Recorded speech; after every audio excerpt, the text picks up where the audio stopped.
The following story is something I never really talk about, something that I hate bringing up constantly, but I feel like I need to get it off my chest. It happened around 2 spring breaks ago, but it continues to traumatize me to this day. I'm an Instagram model and an aspiring supermodel from Glendale, California, a city in the greater LA area. My modeling career was starting to really take off. I was getting some clothing brand deals and was starting to get a higher amount of followers. I eventually expanded my income sources from just Instagram modeling to other things. One of them was OnlyFans. I started an OnlyFans account where my followers and fans can pay to see more exclusive photos of me, and that seemed to be going great. I never got any requests from any creeps, and people were overall accepting of my decision. I eventually started gaining a lot of friends from both the online modeling and OnlyFans community. I even started collaborating with other online models and influencers. I ended up meeting a girl named Megan through other Instagram and OnlyFans connections. Megan was actually newer to this whole gig than me, but was gaining traction even quicker. Things were going really good for her, and we eventually met in person at an event. She seemed really chill, and soon a friendship was born. We would do various collaborations on OnlyFans and Instagram, and would eventually even just hang out for the fun of it. One night, however, I was scrolling through my emails and got a text message from Megan. Apparently, a really famous online influencing team is interested in both Megan and I. Sure, I'd been scouted before, but never from an organization this large. Apparently, an agent from the modeling group reached out to Megan after seeing a photo of her and I on Instagram. They said they'd like to collaborate with us on Instagram, giving us a large sum of money and free promotion of our OnlyFans in return. It seemed great, but almost too good to be true. I wanted to confirm myself that this was a legitimate agent and not some sort of troll or scam, but when I checked the supposed agent's profile, everything seemed to check out. He had a lot of followers, real posts, and a professional page. His email had a proper domain on it too. This was really happening. Megan and I immediately asked the agent for more details, and he explained to us how it'd work. They were based in San Diego, about 2 hours away from us in LA. They wanted to do a quick photo shoot with both of us in it and discuss future opportunities while we were there. They claimed they had booked out a hotel room in the south of San Diego, and they do the shoot at a local beach. It seemed legit, so we set up a time and booked a bus over there. I was excited, but not as much as Megan though. Megan was thrilled for the whole idea. She had only been at this for about a year, and now she was working with the big companies already. It was like a dream come true for her. We eventually arrived at the hotel, and while it wasn't a 5-star resort, it was decent. We were greeted by an unusually casually dressed man at the front door. "Megan and Lisa, right?" he asked us with a grin on his face. "Yes, that's us," replied Megan jubilantly. "Alright, follow me. We got a room booked for you guys upstairs." The man guided us to our hotel room and we unpacked. Megan was still ecstatic. "Can you believe this is happening?" she asked. I was happy too, but I kept doubting our decision. The man who escorted us to our room didn't seem very professional, but hell, he could just be having a long day. Eventually, we got a knock on the door. It was the man from before. He said he'd take us to the venue once we were ready, and we were. He picked us up in a rather nice car, but something didn't add up. He claimed it was the company car, but it clearly had a local rental sticker on the license plate. I again shrugged it off and got in the car. Throughout the car ride, he kept eyeing us from the rearview mirror. He asked us a few basic questions like how was our flight and where we were from. He really wasn't that inviting, especially for a brand ambassador. I started wondering again whether or not this was a bad idea, and whether I should ruin Megan's mood and let her know of my concerns. But my thought was interrupted by the car coming to a halt. We had arrived. It was a small and secluded beach area, and honestly, it was beautiful. We were going to be doing our shoot on a boat which was parked at the shore, and we would be traveling to a small nearby island with another beach on it. On the boat was about 4 to 6 men, middle-aged, and seemingly they were the camera crew. The boat was actually quite large. It was no yacht, but it did have an upper deck and a lower floor. The whole setup was a bit unusual, especially for a company of this size. I didn't see much equipment or a supervisor at all. No director, no makeup artists, just the men. Before we all got on, they searched through our handbags and said they'd hold on to them for the ride. This was really starting to alarm me, but the boat started moving and we were on our way. While Megan went up the deck and enjoyed the breeze, I went to the lower compartment of the boat and used a very small bathroom in it. As I was washing my hands, I couldn't help but think of how odd this whole gig was. I didn't see a single camera in sight, and the men on board seemed to be trying to pass as much time as possible. That's when I saw a shadow from the door. Underneath it was a pair of feet. Someone was watching me. I quickly thought about what to do. Why was this man just standing there? Was he waiting to use the bathroom too? Did he just happen to be waiting by the door while I was there? Next thing I noticed, there was 2 pairs of feet under the door, side by side. I knew that they were ganging up on me at this point. I mustered every last bit of courage in me and barged open the door, knocking both of them over. While they were down and in pain, I quickly thought of what to do next, but that's when it hit me. Megan was still at the top deck. I then heard violent trashing followed by Megan's muffled screams. I quickly ran up the stairs only to be tripped over by one of the men. I grabbed a water bottle from nearby and threw it at his head. That seemed to keep him off me for a bit.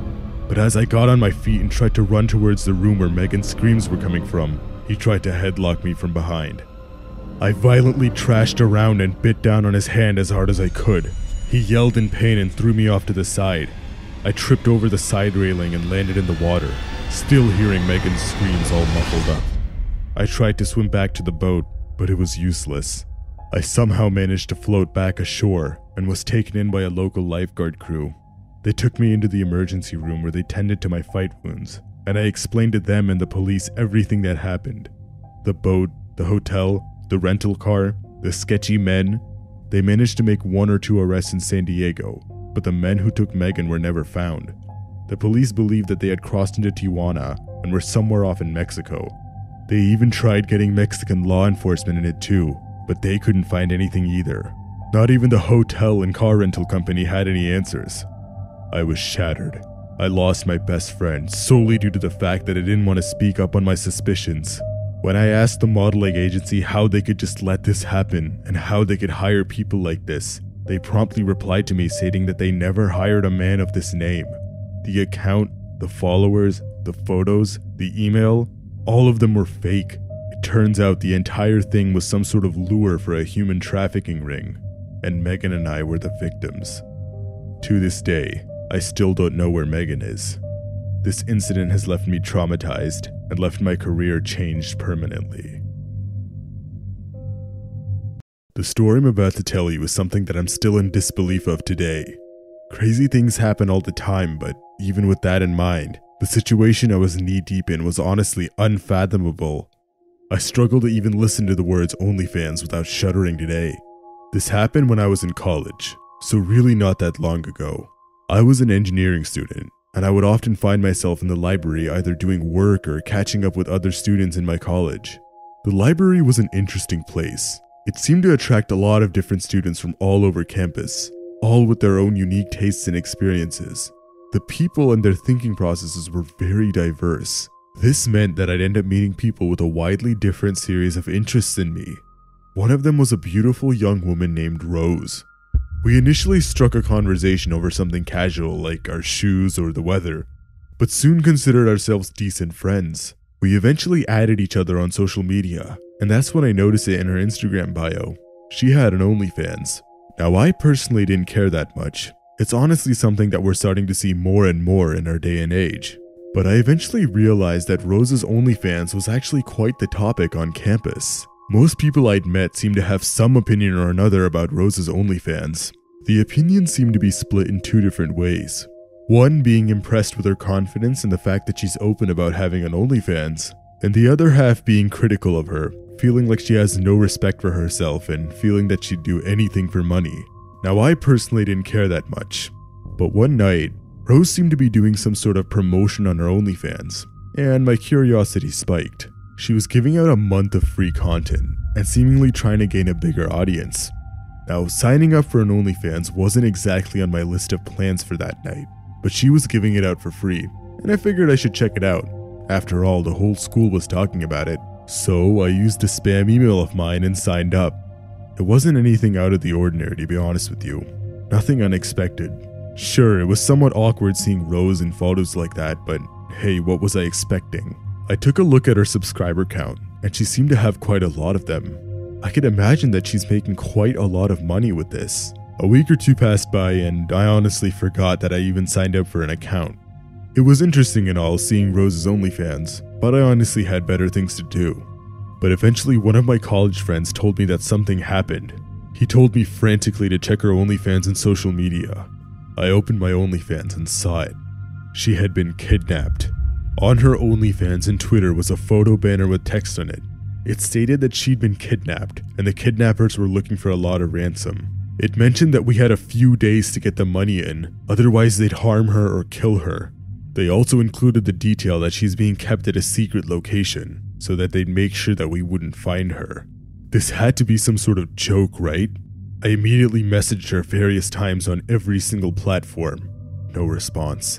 I asked around to other people as to what they got from her. They got no response either.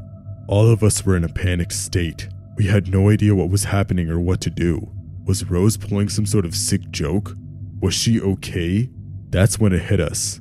Rose hadn't been seen all that past week. At that point we knew that something might have actually happened. No one, not even her close friends, had a clue where she could be. We waited for another day, wondering when she'd drop this sick sort of joke, but that never happened. We started looking for her. Everyone on campus looked up and down the place for her, but there was no sign.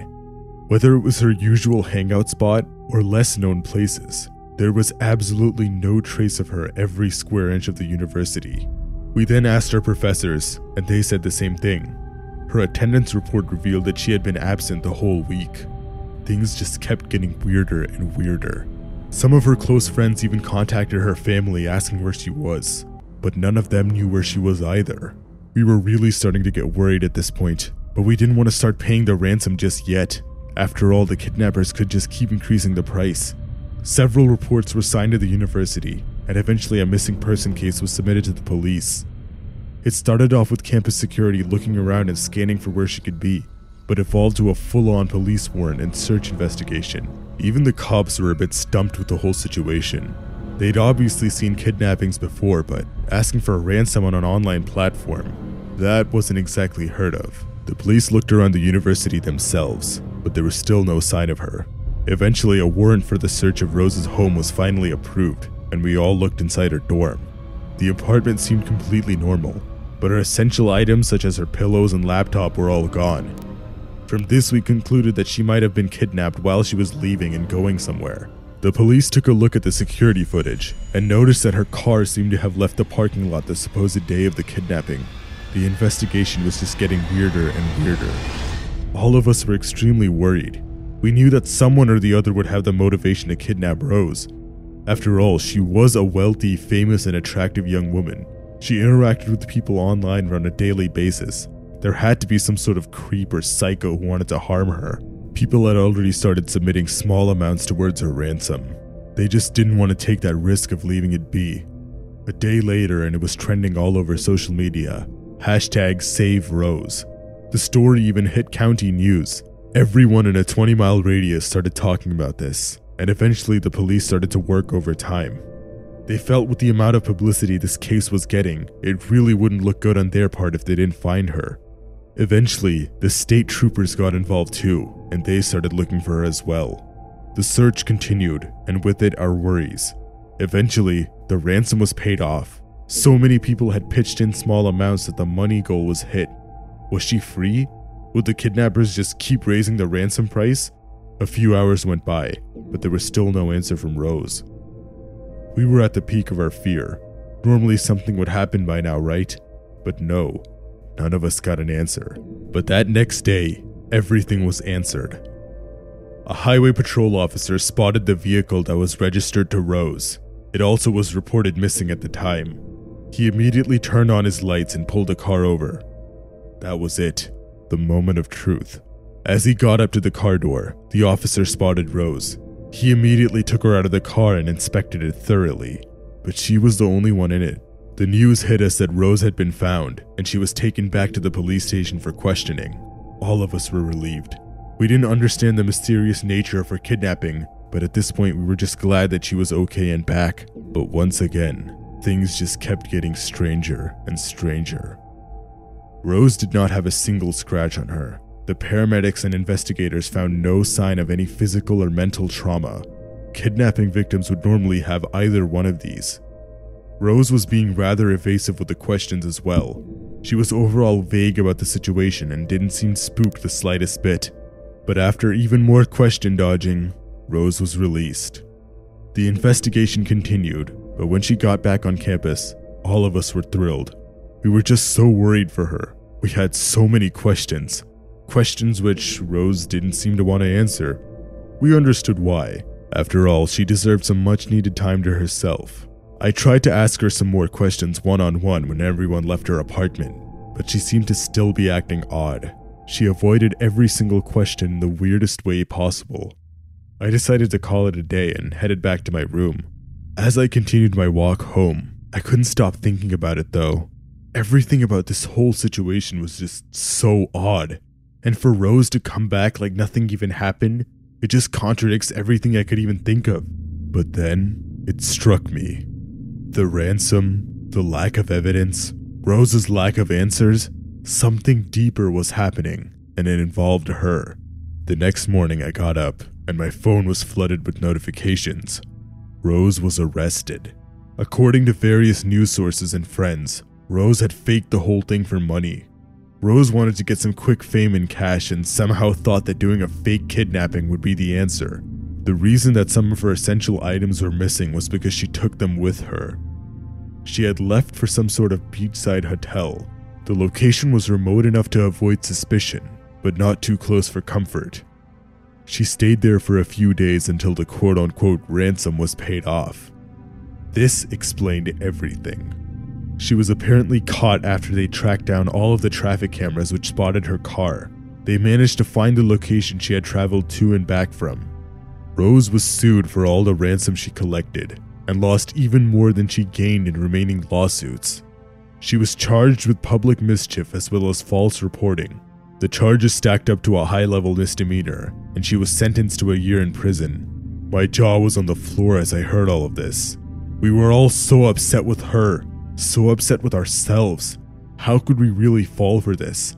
How could she do such a thing? I still haven't heard from Rose, but the story is something that I will never forget. To this day, OnlyFans is something I'd never think of in the same light again. What I'm about to tell you is something that you probably won't even believe happened. Hell, not even in my wildest dreams did I fathom something like this occurring. I can't even put into words how awful my fear and anxiety was that day. Never in my life have I had to actually fear for my safety, but needless to say, I definitely will not be using OnlyFans ever again. This actually happened when OnlyFans was not that known. It was around 2017, which was 1 year after OnlyFans was founded. I came across a page which I was rather intrigued by on my Instagram feed. I stumbled across a very cute girl from my hometown, but I never really knew her.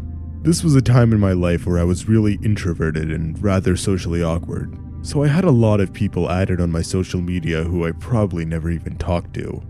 The only reason I even had Facebook and Instagram was to fit in as a college student. For reasons unknown, many very attractive women would always add me back on Instagram. I initially thought this was due to the fact that we had mutual friends or that I was just a very handsome man.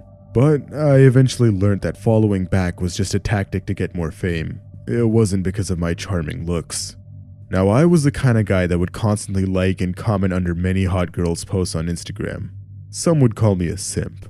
Whenever I got a reply or like back from one of these women, I would immediately go to the PayPal or Cash App in their bio and leave them a huge tip with a thank you note. For some reason back then, this was my ego booster. I'm not exactly proud of this behavior today, but keep in mind that I was a rather different person back then. The sad part was my social anxiety prevented me from even DMing those girls. I didn't even try to make small talk with them. As sad as it is, I honestly expected these women to just ask me out and start giving me attention with all these donations I gave them. So with all of this in mind, you could imagine I was rather thrilled to see a new link in one of my favorite girls' bios. I immediately opened it and I was pleased with what I saw.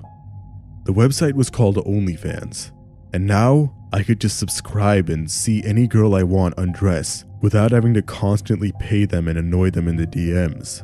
Even though I just found out another new money pit, I felt like I'd won $1 million. So I did what I'd naturally do, and I subscribed.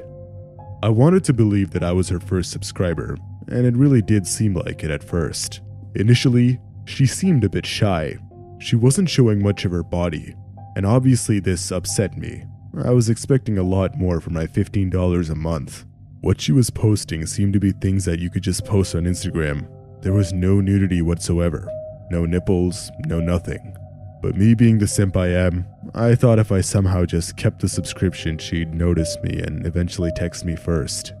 A few months went by and things seemed relatively normal. She started posting some decent nude photos, but somehow I wanted to see more.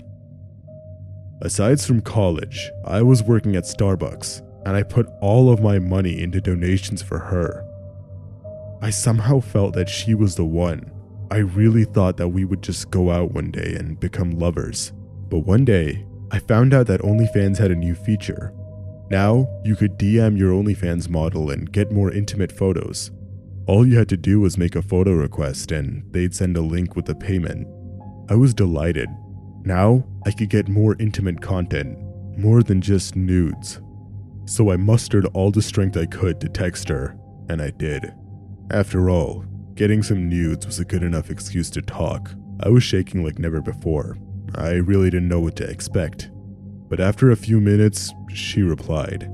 We eventually started to actually get to know each other. I couldn't believe it. It was actually happening. It started off with her sending a few nude photos for about $100, but then asked me if I'm from the same city as her. After looking up my profile on Instagram with the same username, which happened to be my full name unfortunately, she realized that she had come across me a few times in public before. I was sweating and almost gave myself an anxiety attack. I didn't want her to find out who I am. Normally online, I'd give myself a name like one of my favorite video game characters, but this time, my browser automatically filled in my real first and last name, and I hit continue. I struggled to think of what to say. My mind was racing. She definitely had some mutual friends with me, and if they find out what I did online, they'd mock me endlessly at college. For some time, I tried to think of a way to escape the situation or leave the conversation, but I couldn't quite figure out anything. So I just answered with yes. From then on, we both got involved in an actual conversation. It turns out that she actually recognized me from college. She had seen me in person various times, and it turns out that one of her friends actually lives on the campus. We seem to have a lot in common, and we even realized that we were in the same place at the same time many times. We just never noticed each other. I was amazed. Never in my life did I think that I could have such a long and enduring conversation with someone, especially on OnlyFans.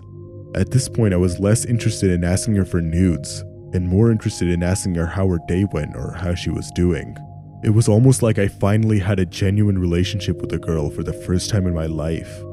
I soon realized that money wasn't the way to win a girl, and the irony was she was spending way more time with me now than when I was spending money on her. But one day, she told me that I'm so nice that she wants to switch over to Instagram. She even let me know that I can call her and gave me her number. I was blown away. She really wanted to step up our relationship. I could finally get myself a real girlfriend. To be honest, I didn't even believe that this was possible. I genuinely thought I was just going to be single and behind a computer my whole life. Who knew I'd find my first girlfriend on OnlyFans? Things just kept getting better from then on. We were texting on Instagram for a while and I decided to actually call her. It was almost like I could feel a real connection with this woman. That was probably the first time I could call someone without getting a straight up panic attack. When we talked on the phone, it felt like we had the same personality. We were identical in so many ways. Her voice was just so pleasant and comforting, and we talked for hours during the next few days. I really thought that she would be the one. For the first time ever, I didn't want to wait any longer. I wanted to meet her in person as soon as possible. She was happy with the news and eventually invited me over to her house. We agreed on a proper date and time and hung up the phone. I felt like I was on top of the world. After years of criticizing myself and feeling like I wasn't good enough, I finally got one. I always thought that I needed to be like one of those Instagram fuckboys, but it turns out that casual nice guys like me do get a chance. The day of the date came, and I dressed myself up in my best clothes and went to a barber. I was so eager to meet her. I instantly booked an Uber and he took me to her neighborhood. When I was approaching her house, however, I noticed an awkward man standing behind a tree. He seemed really sketchy and had a hood on. I couldn't even see his face or eyes. Normally this would alarm me, but I was just so eager to go on a date with her that I shrugged it off. She opened the door and she was just as gorgeous as she was online, even prettier than I expected in person. She put her shoes on and we went for a walk. In the beginning it was a little awkward, but I eventually got over the moments of dead silence and started an actual conversation with her. She seemed a bit nervous too, but once we got the ball rolling, everything went well. We had a really good conversation and didn't stop talking till the end of the date. I eventually walked her home and we waved goodbye. But as I was leaving, when I turned my head around to see what was happening, I noticed the same exact weird guy from before. He was awkwardly approaching me, at first trying hard to hide it by looking around or avoiding eye contact, but eventually he was around 10 feet away and there was no hiding this time. "Hey you," the man asked. Yeah, I replied. "Stop. Get over here." I stopped walking and turned around. Then he said, "Who are you to her?" Who am I to her? What kind of question was that? As I was trying to think of an answer, I looked back up at the man and noticed that he was getting insanely enraged. He had this crazed look in his eyes like he was about to hurt me or something. "You trying to hit on my girlfriend?" "Boy, you crossed a line," the man said. "What? I'm sorry, I think you're mistaking me for someone else. I really don't know what to say," I replied nervously. I started slowly backing away with my arm pushed out in front of me just for protection.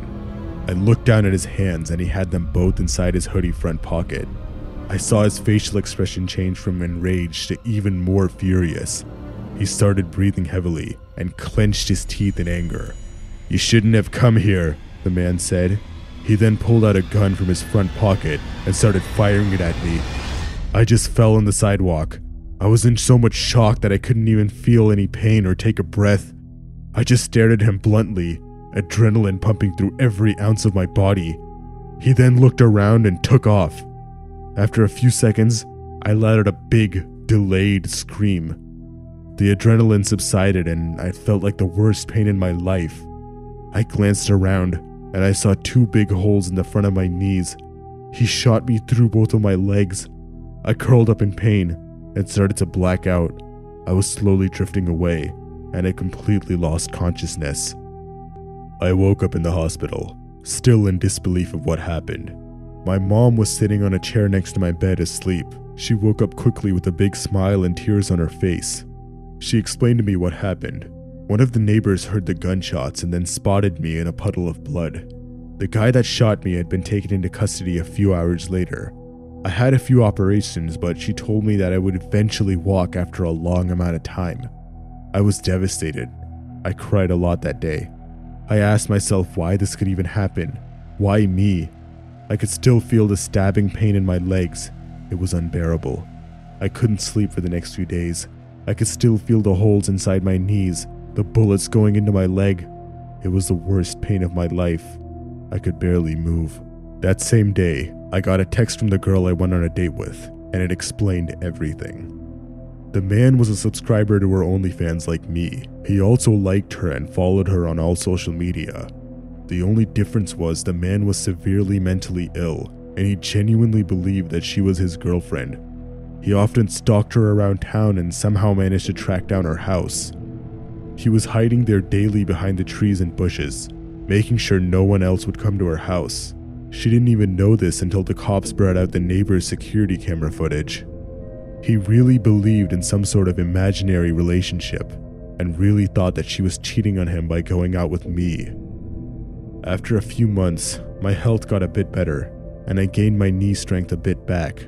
According to the doctors, my legs would never be the same. The medics said that the human body rarely recovers completely from gunshot wounds. and that I probably would never be able to run or be able to do any heavy activity on my legs for the rest of my life. I lost contact with the girl shortly after that.